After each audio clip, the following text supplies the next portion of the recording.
Peace, everyone. Welcome to the One Podcast. I am David Medina, and today I don't have a guest.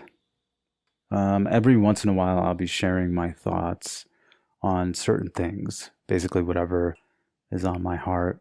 And today I've been contemplating this idea of wellness and the advertising or packaging of wellness, the monetizing of wellness, as it were. I think this wellness industry has fallen into the trap of the old way of advertising, where you are being sold or given the idea that you are missing wellness, as if wellness is something that you need. Because that's all advertising ever is. Its job is to sell you and convince you that you are missing something. So the question for me was, have we ever considered that wellness is simply being human? We are never missing wellness. We all have wellness within us. It's just simply a matter of what are you feeding yourself physically, mentally, emotionally to maintain wellness? Because all the body wants to do is be well. That's its sole purpose. It wants to function properly and be in a state of wholeness and in a state of wellness. It's also intelligent and it knows what state it wants to be in and how to get there. So as people who possess this system, we are responsible for feeding it what it needs to stay well.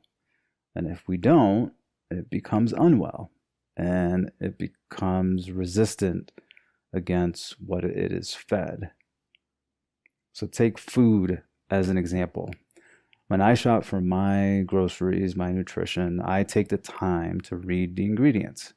So I read all the ingredients when I'm deciding to make a purchase. And if I don't like what I'm reading, then I look for another alternative.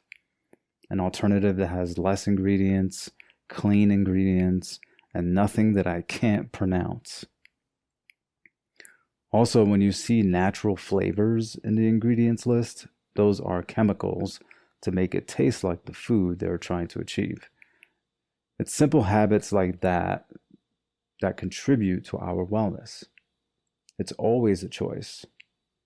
Now, I know there are other variables like economic status, etc., but generally you want to research and understand what you're putting into your body.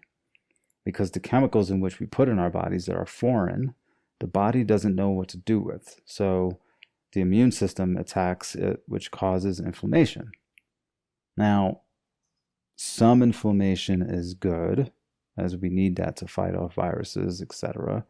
But if you have chronic inflammation from the foods we eat, this is what causes the immune system to attack itself to the point of your cells dying, then causing things like cancer and other diseases, really.